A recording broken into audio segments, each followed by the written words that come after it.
I never thought I'd feel lonely in the very home I helped build. But that morning, as soft sunlight slipped through the curtains and lit up the steaming cup of mint tea on the table, I saw something no one ever wants to see in a marriage. The cold truth that I was being deliberately and systematically excluded. My name is Haley, I'm 32 years old and live in a quiet suburb near Santa Barbara, California. Mason, Poole. My husband and I have been married for 4 years. When we first met, he was warm, funny, and a great listener. But what I didn't realize was that he had never truly broken free from his mother's grip, Vivian. At first, I thought my mother-in-law was just a little particular, someone who liked things her way. But over time, I saw she didn't want to share the spotlight in Mason's life, not even with his wife. I began to notice family dinners I wasn't invited to, holiday plans already made by the time I learned they were going. The excuses were always the same, you're busy, or mom didn't want to bother you. Like I was some distant guest, not Mason's partner. That day, I found the email on Mason's laptop. He forgot to log out. The subject line read, "Cruise booking confirmation for 2, Bahamas." My heart sank. I stared at the words on the screen.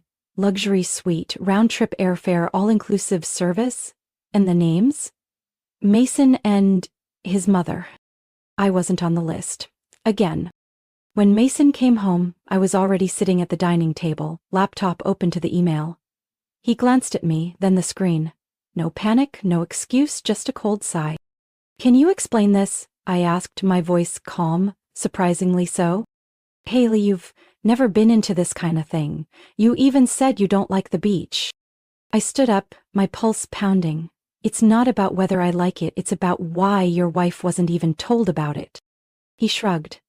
"Mom planned it a month ago. You've been busy with your research work. And you've been busy pretending I don't exist?" I saw irritation flicker in Mason's eyes. He didn't respond, he just turned away like the conversation had never started.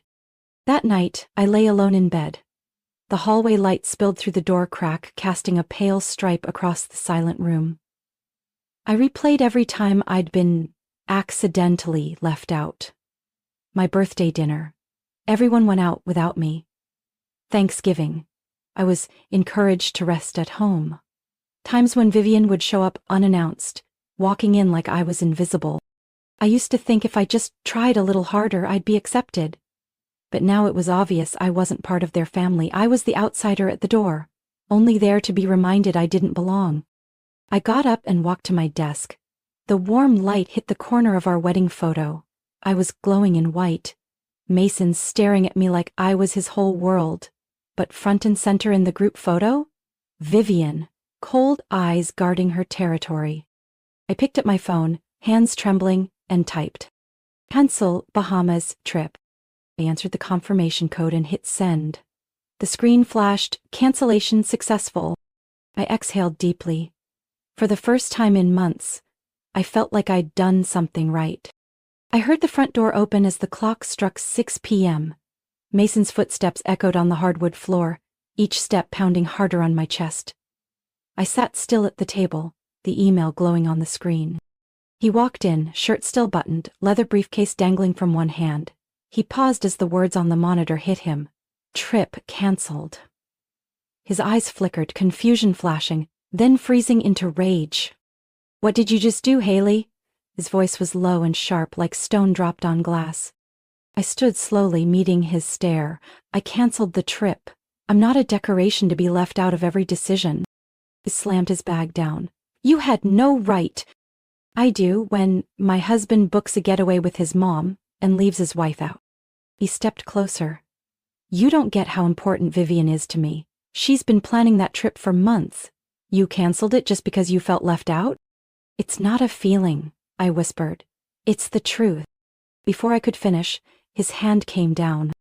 A loud, flat crack. The world tilted, my shoulder hit the icy floor, everything blurred. His voice rang in my ears. "You have no idea what you just ruined." When I came to, the kitchen was dark. My cheek burned, my lip was bleeding, and my head throbbed. I crawled up, gripping the chair for balance. The house was deathly quiet, as if it had finished playing its part, and was waiting for the next act. I searched for my phone. Gone. Not on the table, not in my bag, not in the bedroom. I ran to the front door. Useless. The smart lock had been reprogrammed. Mason was the only one with access. I checked the drawers for spare keys. Empty. Bedroom, desk, nothing. My chest tightened. Not just my phone, my wallet, bank cards, even my passport were missing. In the kitchen, a sticky note was taped to the fridge. Mason's handwriting. Let me handle it. I stepped back as if the words could strike me. Handle what? Me? I whispered, touching my swollen cheek. You hit me? And now you're handling it? I tore through the house, every room hollow and still. My closet had been rifled through.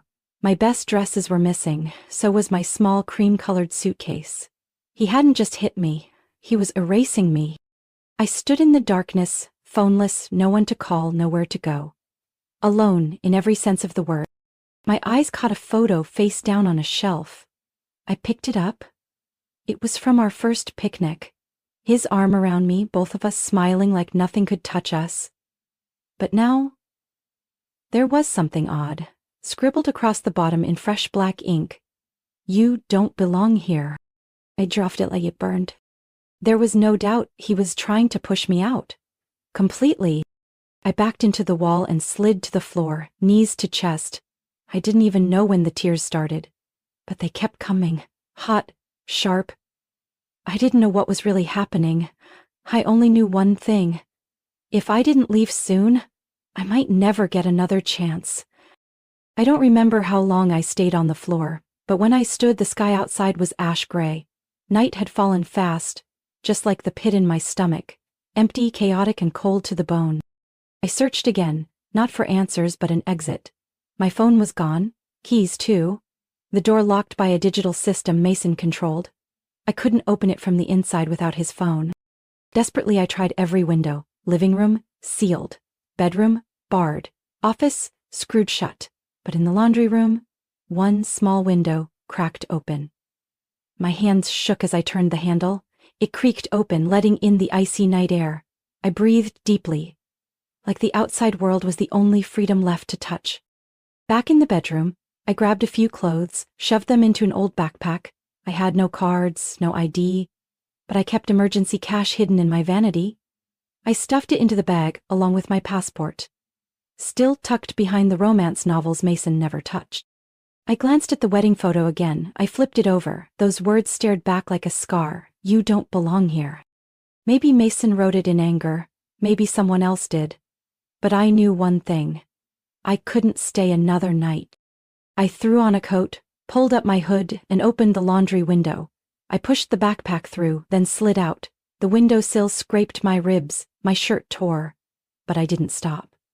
When my feet hit the ground, the cold shot up my spine. I looked back at the house, once called home, now just a shell of shattered memories and fear. I slipped through the fence and followed the narrow path behind the garden. The alley to the main road was pitch black. Only crickets echoed in the distance. I walked fast, fists clenched around my bag, gripping the last piece of safety I had. I didn't have my car. Mason had taken my sedan's keys last week, saying it needed service. I hadn't thought twice. Now I saw it for what it was. A trap. I walked over an hour, slipping through dark neighborhoods, avoiding every light, every glance. Every distant car horn made me flinch. Finally, when my legs nearly gave out, I reached the apartment complex where Leah lived. My best friend since college. One of the few people who'd seen behind the mask I wore in my marriage. I rang the bell 3 times, no answer. I was about to press again when the door opened. Leah stood there in pajamas, hair a mess, eyes bleary. But when she saw me, my bruised face, swollen eyes, wrinkled coat, panic written all over, she didn't ask a thing. She just pulled me into a hug. I collapsed into her arms, trembling. I didn't know where else to go. She held me tighter. You came to the right place, Haley. Come in. I've got you. I stepped into the warm apartment and slammed the door shut behind me. The sound of the lock clicking was like a lifeline. I had just escaped a nightmare, but what I didn't know yet was this. It was only the beginning. Behind that door, Mason had probably already discovered I was gone. Leah made me a cup of chamomile tea and set it on the table, but my hands wouldn't stop trembling. I hadn't even told her everything yet, but the look on her face said it all. She knew something terrible had happened. After I spilled every detail I could remember, she sat silently for a while, then said firmly, "You can't just hide forever. I think you should go back to the house, not to confront him, but to get evidence." The thought sent a chill down my spine, but it was the only logical move. I couldn't go to the police with just a slap and a gut feeling. If Mason was hiding something, I needed proof. 2 days later, around noon when Mason was usually at work, I put on a hoodie, pulled the hood low over my face, and returned with Leah to the house I once called home. She parked at the end of the street with the engine running, ready to drive at a moment's notice. I carried my old key, Mason hadn't changed the locks yet, and slipped in through the back door. Everything inside was exactly how I left it, the couch neatly aligned, the kitchen spotless, like a show home. But the air was different. Colder, sharper, like the walls themselves were holding secrets. I went straight to the office, the room Mason had always forbidden me to enter. The door was unlocked. For a second, I wondered if he'd just assumed I'd never have the courage to return. The desk was too perfectly organized, but in the bottom drawer I found a folder labeled Private.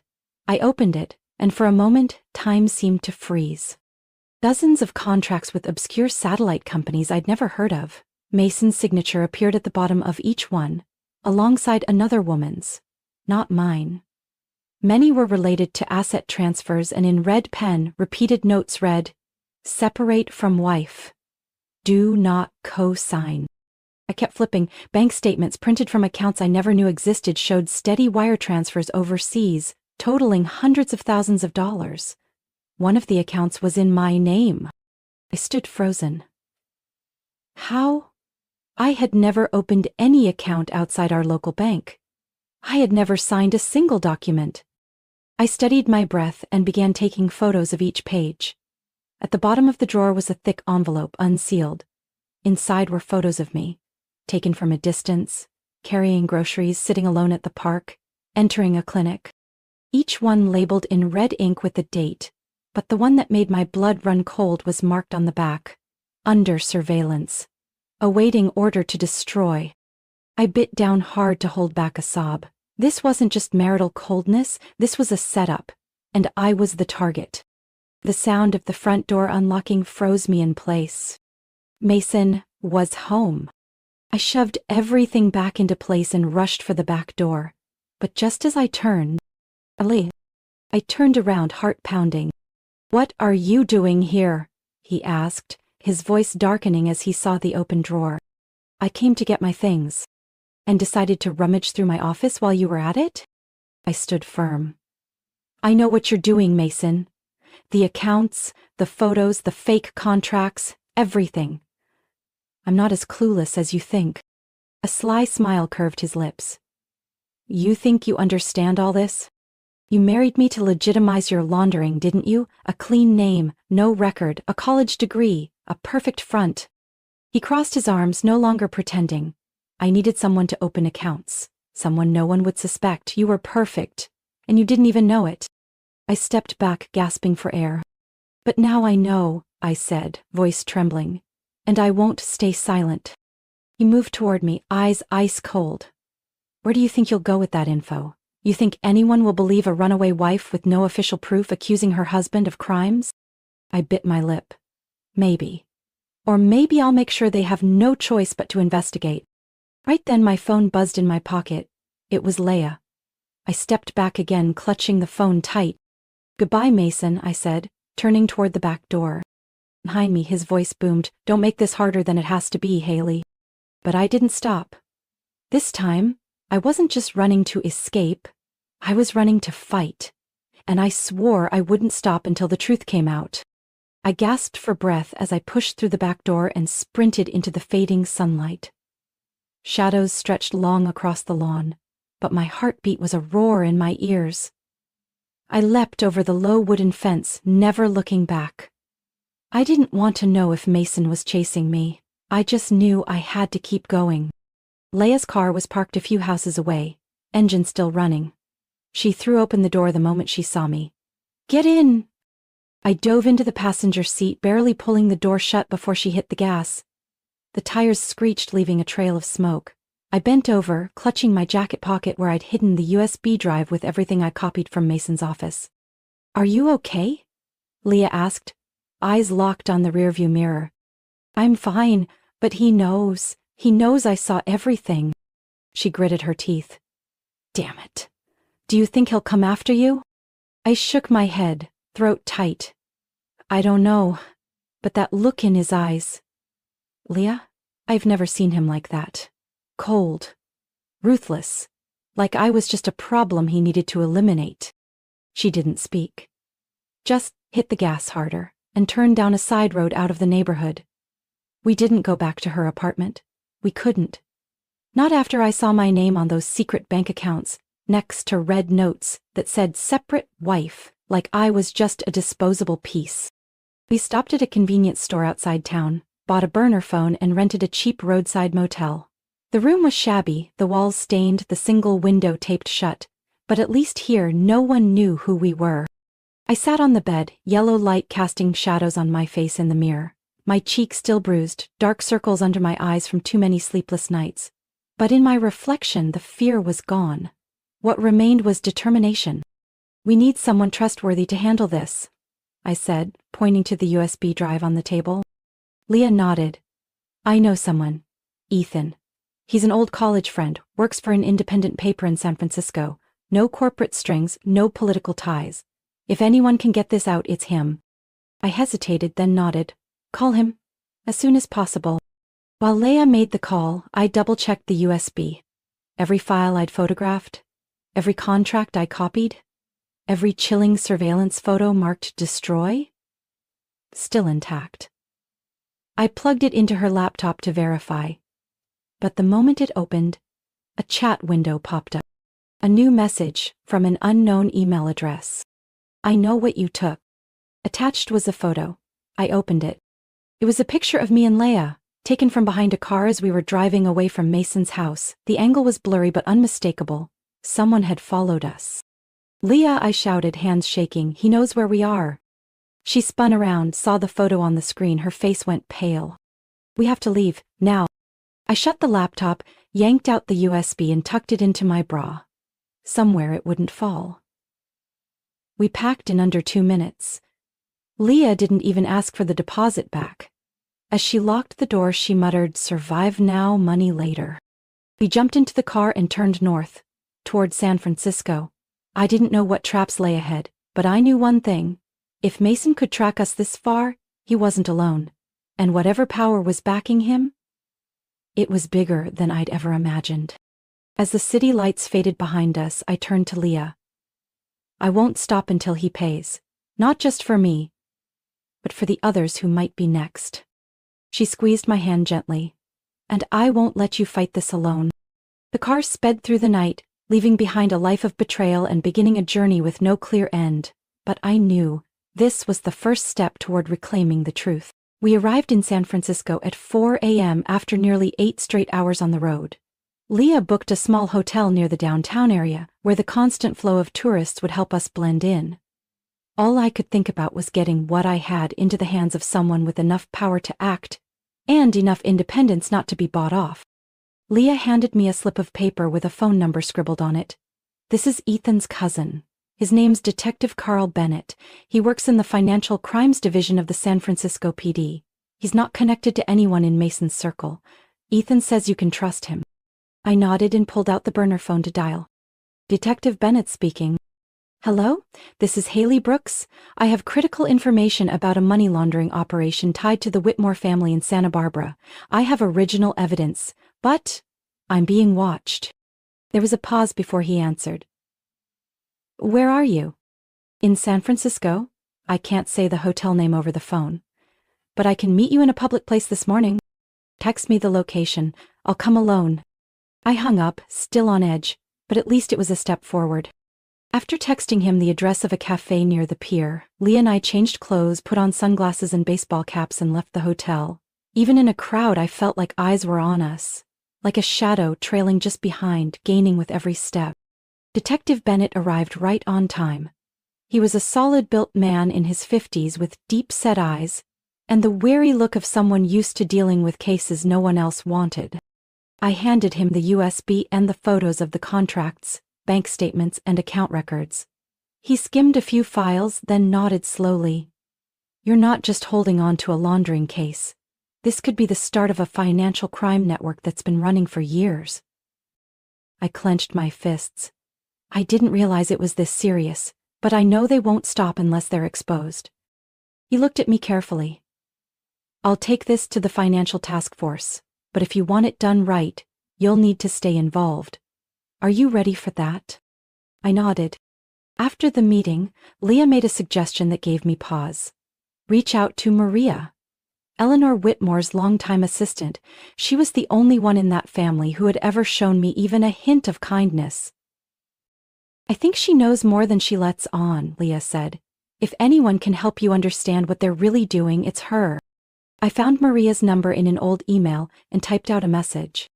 "Maria, I know this is sensitive, but I'm in danger. If you know anything, please tell me." I didn't expect a reply, but within an hour one came. "I've been waiting for this message. Meet me at Bellamy's tea room, 5 p.m. When I arrived, I barely recognized her. Maria looked gaunt, her eyes filled with worry. We sat at a back corner table. She kept glancing around before she finally spoke. "Do you know about Operation Exodus?" she asked. I shook my head. "There's a plan to move all of the Whitmore's dirty assets offshore in the next 6 days. They're using a chain of shell companies, hiding the transfers under outsiders' names." "Outsiders?" I frowned. Maria looked at me and nodded. "You're one of them." The floor dropped out from under me. "You're not just the name on the account. They plan to use you as the scapegoat. If anything goes wrong, all the evidence points to you." I froze. The puzzle pieces snapped into place. Why Mason married me so fast. Why I was kept out of all financial decisions. Why I always felt watched. Maria pulled a thick envelope from her bag and pressed it into my hands. Inside is a breakdown of the money trail, company names, photos of documents I secretly copied. "Give it to someone you trust, then get out of this city, now." "What about you?" I asked, my voice tight. She gave a sad smile. "I've stayed too long. It's time for me to get out too." I clutched the envelope to my chest. Inside was the key to justice, but also the reason my life was now in danger every second. When I got back to the car, Leah was waiting. "Did you get anything?" she asked.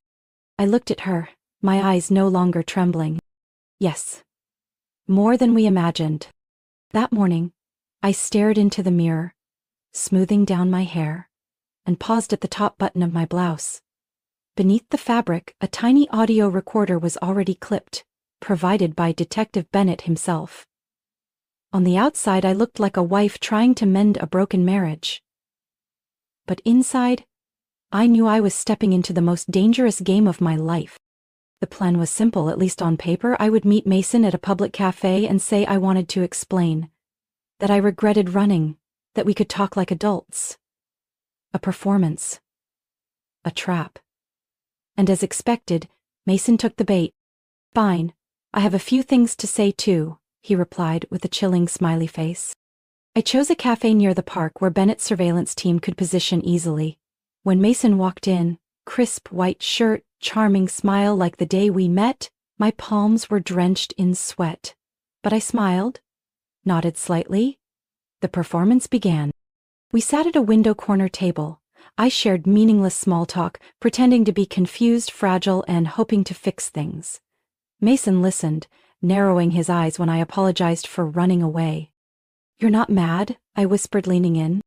He took a sip of coffee and smiled. "No, I just want you to understand. Running is pointless." I feigned confusion. "I don't understand." "You think you can disappear and start over?" He leaned in, lowering his voice. "Did you forget what you got yourself into?" I said nothing, letting him continue. Just like Bennett predicted, Mason's ego overpowered his caution. "Operation Vesper," he blurted, the actual code name of the laundering scheme Maria mentioned. "You think I chose you for love? No, Haley. You were an asset, a worthy investment." My heart clenched. But I couldn't react. I had to let him keep going. "We needed a clean face. A name no one would question, a smart, obedient girl with no strings. You were perfect. Until you started asking questions. And if I keep asking, I said slowly, eyes fixed on his. Then you become a problem that needs to be dealt with, Mason replied, his smile vanishing. Just like everyone else who's crossed my family. The air turned heavy. I subtly shifted my hand, a signal to Bennett's team that the moment was near. What are you going to do to me, Mason? I asked, finally letting fear into my voice. He gave a cold smirk and leaned in. Room 405. Arlington Hotel, let's talk in private. One last time. I froze. That wasn't part of the plan. But if I refused, he'd suspect. If I accepted, I'd walk into the lion's den. I nodded. Room 485 sat at the end of a long hallway with red carpet. I stood before the door, heart racing, and whispered into my mic. I'm going in, be ready. The door opened. Mason stood there, his face stripped of all charm. Get in, he said, locking the door behind me. The room was eerily quiet. I stepped in, trying to keep my distance, but Mason said nothing. He walked slowly toward me, eyes narrowing at my collar. What are you wearing? He asked, then without waiting, yanked at my neckline. Sorry, I stepped back. Why'd you come here, Haley? Not to patch things up, you think I'm stupid? I trembled. His voice grew darker, more threatening. Who's helping you, Maria? The cops? Or that blonde friend of yours? I swallowed hard. You won't get away with this, Mason. They know. He laughed, a sharp, knife-like sound. I know you're recording, but do you really think you can outsmart me? I'll erase every trace, like you never existed. Then suddenly, he grabbed my wrist and yanked hard, slamming me into the wall. I warned you, Haley. Right then. Freeze, police. The door burst open, multiple agents stormed in with shouts. Mason let me go, raising his hands as 4 guns aimed straight at him. Detective Bennett stepped forward and signaled for the officer to cuff him. Mason Whitmore, you are under arrest for fraud, money laundering, conspiracy to cause harm, and threatening another person's life. I sank to the floor, covering my face as tears poured out, not from pain but from the overwhelming relief of escaping a nightmare that had gone on for far too long. 3 weeks after Mason's arrest, I was relocated to a safe apartment in Oakland through the Witness Protection Program. Detective Bennett made it clear. This case wasn't just about laundering money. It was part of a shadowy financial network that had spanned nearly a decade, involving high-profile figures in California's business and real estate circles. The fact that I survived and brought forward the evidence had caused the entire structure to begin unraveling. Mason was indicted on more than 10 charges, including laundering, endangerment, and using stolen identities to manipulate financial systems.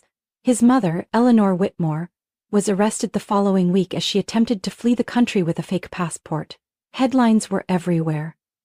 Faces once praised at charity galas and investment summits were now tied to words like corruption and massive fraud. I didn't watch the news. Leah did that for me. She stayed with me through every testimony, every relocation, and every night I jolted awake from nightmares. We rented a small 2-bedroom apartment overlooking the bay, not far from the university I once attended. One sunny afternoon, Leah placed a hand on my shoulder and said, "It's time you lived for yourself now." I returned to university the following spring. I re-enrolled in environmental science, but this time, with a heart that had been broken and rebuilt. I wasn't chasing the ideal of the perfect wife or struggling to be worthy of love. I was learning because I wanted to understand, because I wanted to contribute to something that truly mattered. At first I was nervous walking into class, afraid someone would recognize me, whisper, or speculate. But no one did. I was just another student, quiet, focused, determined. And I realized, freedom doesn't need to be loud. It only needs to be real. Every weekend I visited the local women's center. I didn't tell them I'd been in witness protection. I didn't mention Mason or Eleanor. I just sat, listened, and shared bits of my story. One time a young woman said, "I thought I was the only one who had been fooled like that." I smiled, squeezed her hand, and said, "You're not alone." It didn't erase the pain, but it helped me reclaim my narrative. I wasn't a victim swept away in someone else's storm. I was a survivor. I was the storyteller. And I told my story so others would know they could get out too. My lawyer finalized the divorce that summer. In addition to dividing assets, we petitioned the court to void all accounts Mason had created under my name. The process took nearly 3 months, but in the end I severed every legal tie to that past. I walked out of the courthouse that day in a simple dress, the wind brushing through my hair, and felt lighter than I had in years. One day, after a group session at the center, a girl around 17 lingered behind.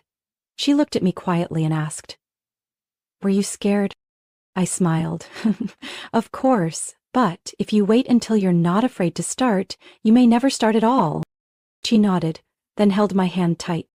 That night, I stood on the balcony of our apartment, watching distant lights shimmer on the water. Leah brought out 2 mugs of hot cocoa, just like she had back when we were on the run. "I'm proud of you," she said. I turned to her and didn't say a word, but my eyes said everything. I had once been trapped in a marriage built on lies, controlled, monitored, and nearly framed for crimes I didn't commit. But I had stood up, spoken out, and, most importantly, I had survived. Graduation took place on a sunny afternoon in May. The California sky was impossibly blue, as if the universe itself was celebrating with me, a woman who once thought her life was over. Now standing strong in a deep blue gown and square cap, waiting to hear her name. When the announcer called, "Haley Brooks, Master of Environmental Science," I walked across the stage, heart pounding. From the crowd, Leah leapt to her feet and whistled, loud enough to turn heads. I didn't care. She'd always been the loudest when I accomplished something. And today was, without a doubt, the proudest day of my life. As I stepped down, I saw a hand waving from the back row. I recognized them instantly, even after all these years. My mother, father, and sister Emily, who had flown in from Sao Paulo just to be there for this moment. I hadn't contacted my family during the investigation. I feared putting them at risk. I feared my mother's reaction when she learned her daughter had been abused and nearly framed in a multi-million-dollar conspiracy. But when I called her after the trial ended, all she said was, "You're alive," and that's all I ever prayed for. Now, as she held me tight outside the campus gates, her hand trembling as it brushed my cheek, just to make sure I was real, I understood that nothing was stronger than true family. We had a small party by the beach. Leah brought cake and my dad grilled meat just like he did when I was a kid. No fancy guests, no loud music, just the ocean, laughter, and sunshine painting memories in gold. At sunset, I sat alone on the sand, toes in the cold water. I pulled an old photo from my pocket. My wedding photo with Mason. For years I couldn't bear to look at it, but today I could.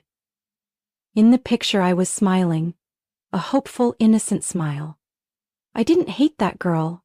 She believed in goodness, she loved deeply. And even after all the hurt, she didn't let bitterness define her.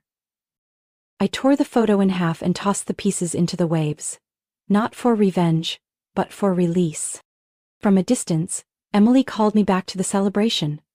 I smiled, stood up, brushed off the sand, and walked toward the people who loved me for real. 2 months later, I accepted a position at a nonprofit focused on restoring coastal ecosystems.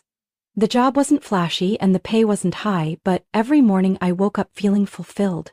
I used my knowledge to heal the environment, just as I had healed myself.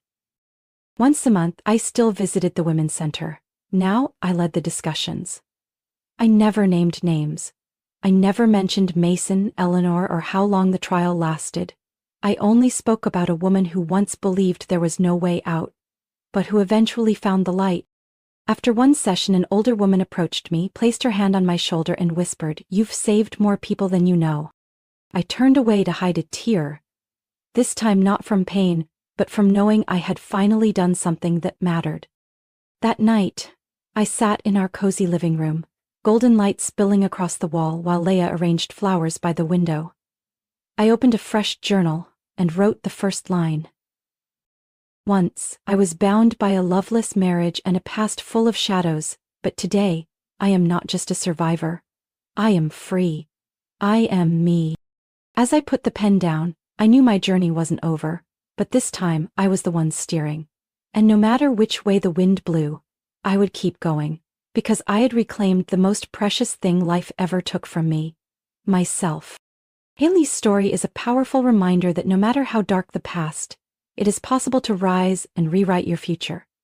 From betrayal, control, and threats, Haley bravely uncovered the truth, reclaimed her freedom, and built a life full of purpose. She didn't just heal, she became a light for others.